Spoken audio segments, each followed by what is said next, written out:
અંકલેશ્વર તાલુકાના આંબોલી ગામ ખાતે વર્ષ 2019માં સરકારી આવાસ યોજનામાં નામ નોંધણી થયા છતાં લાભાર્થીઓને 1 વર્ષ પૂર્ણ થયા હોવા છતાં આવાસો નહીં બનતા લાભાર્થીઓએ મીડિયા સમક્ષ પોતાની વેદના વ્યક્ત કરી હતી।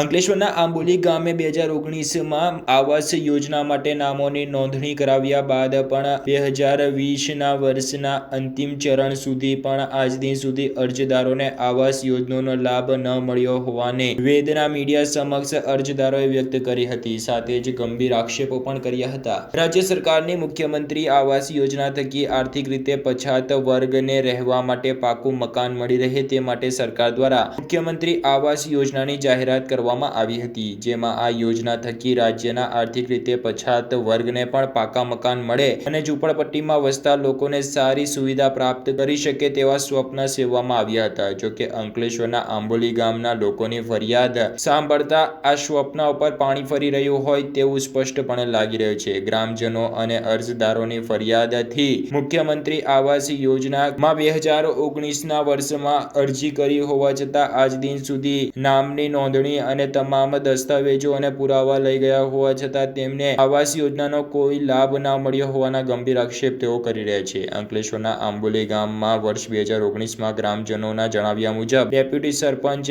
અને સરપંચ દ્વારા 10 થી 15 લોકોના નામની નોંધણી આવાસ યોજના માટે કરાઈ હતી। જોકે 2020નું વર્ષ પૂર્ણ થવા આવ્યું હોવા છતાં આજ દિન સુધી અરજદારોને આવાસ યોજનાનો કોઈ લાભ મળ્યો નથી તેવા આક્ષેપ અરજદારો કરી રહ્યા છે। મીડિયા સમક્ષ વેદના વ્યક્ત કરતા એક વિધવા મહિલા જણાવે છે કે તેઓ વર્ષોથી આંબોલી ગામમાં રહે છે। 2019માં તેઓ આવાસ યોજના માટે નામની નોંધણી કરાવી હતી। 1 વર્ષનો સમય પૂર્ણ થયો હોવા છતાં આજ દિન સુધી તેમને આવાસ યોજનાનો લાભ મળ્યો નથી। આમ આંબોલી ગામમાં વિધવા મહિલાઓને પણ આવાસ યોજનાનો લાભ ન મળ્યો હોવાનો આક્ષેપ તેઓએ કર્યો હતો। કોઈ એની સાથે ખોલીનું કઈ નહીં આવેલું વિધવા છે એમ, પણ હજુ કઈ આપ્યું જ નથી અમોને, કોઈએ કઈ જ નથી આપ્યું। કયા ગામ છે? આંબોલી। આવાસ યોજનામાં તમારો મકાન બનાવ્યો છે? કોઈ મકાન નહીં લખ્યું બી નથી ને એ લોકો કઈ કીધું બી નથી, કોઈ કઈ કર્યું જ નથી। આપણે કહીએ ત્યારે કે હા તમારી લખાવેલી છે પણ કોઈ દાડો કઈ ખોલી બોલી કઈ। કેટલા વર્ષથી આ ગામમાં રહો છો તમે? આખી જિંદગી કાઢી ભાઈ। ઝૂંપડામાં જ રહો છો? ઝૂંપડામાં જ રહીએ છે। સરપંચ શ્રી આવે તો શું કહે તમને? કઈ કહેતા નહીં સરપંચ। રજૂઆત કરી તમે? કોઈ દિવસ રજૂઆત કરેલી? કીધેલું એકવાર કીધેલું કે અમારી ખોલી લખી જાવ તો કઈ એમ કે હા લખાવેલી છે પણ કેવી ખોલી, કઈ ખોલી આવી નથી। તમારી શું માંગણી છે? અમારે તો ખોલી જોવે। આંબોલી ગામના ભરતભાઈ રણછોડભાઈ પણ જણાવે છે કે તેઓ ડેપ્યુટી સરપંચને આવાસ યોજના માટે રજૂઆત કરી હતી। ત્યારબાદ તેમને તેમની દાદીના નામે ક્વાર્ટરની ફાળવણી થઈ હોવાનું જણાવી લોકેશન પણ પસંદ કરવામાં આવ્યું હતું। જોકે આજ દિન સુધી તેઓને આવાસ યોજનાનો લાભ મળ્યો જ નથી। તેઓની માંગણી છે કે જેમના નામ નોંધાયા છે તેમને આવાસ યોજનામાંથી મકાન ફાળવવામાં આવે અને તેઓને પણ પાકું મકાન રહેવા માટે મળે તેવી ઈચ્છા પણ છે। મારું નામ ભરતભાઈ રણછોડભાઈ। 2019માં જે આવાસ આવ્યો હતી એનો અત્યાર સુધી કોઈ નિકાલ કર્યો નથી અને લગભગ 10 થી 15 જેવા નામ હતા। એમાં 10 નામ મને ખરેખર અમારા ડેપ્યુટી સરપંચ સાહેબે જ આપેલા છે લખાવ્યા। એટલા માટે આનો કોશિશ કરીએ છીએ કે કદાચ જે કોઈને આવાસ મળી જાય એટલો આભાર માનતા છે।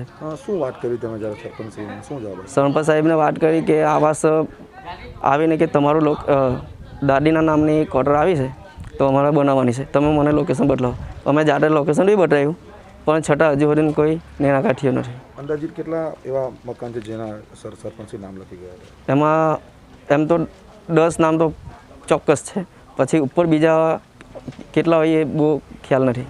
અત્યાર સુધી 2018ની પહેલાંના કોઈ મકાનો બન્યા આવાસ યોજના નહીં કર્યો હતો? 18 ઉપરના લગભગ બન્યા હશે પણ એ 18માં જ બન્યા કે 17માં બન્યા ચોક્કસ ખબર નથી। તે પછીના જે આવાસ યોજનાના જે નામ લઈ ગયા તમામના કોઈના ઘર બન્યા નથી? ના, નથી બન્યા। શું માંગણી હવે તમારી સીધી માંગણી શું છે? હવે સીધી માંગણી કે સાહેબ કે આ જેને આવાસને ખરેખર જરૂર છે એ લોકોને જો આવાસ મળી જાય તો એ જ અમારી માંગણી હોય સાહેબ।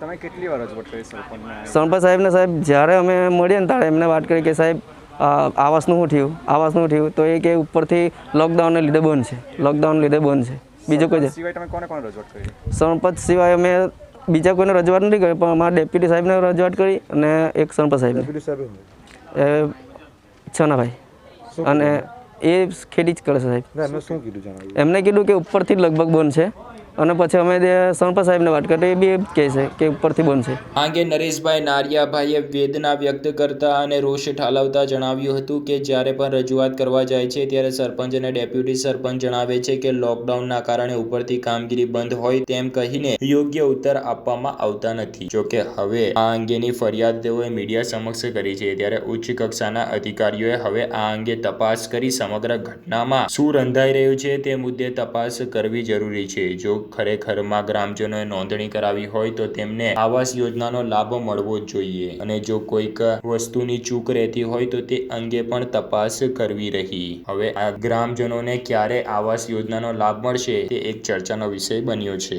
હું આંબોલી ગામનો રહેવાસી છું. મારું નામ નરેશભાઈ નારિયાભાઈ છે. અમારી જે 2019માં આવાસ આવેલી એનાથી હજુ લગીને આવાસ આવી નથી. અમારા બધા ડોક્યુમેન્ટ લઈ ગયા, તલાટી લઈ ગયા, ગામ સેવક આવીને લઈ ગયા, પણ એ આવાસનો કોઈ લાભ પતા જ છે. અંદાજિત કેટલા મકાનો બનાવવાની વાતચીત કરી? એ 15 જેવા હતા. એક પણ મકાન નથી? ના, નથી બન્યા. જ્યારે સરપંચશ્રીને વાત કરવા જાવ છો પછી આવે ઊંચા હાથ કરી દે છે. શું માંગણી છે હાલ તમારી? હવે પછી જે કરે તે સાચું અમારે.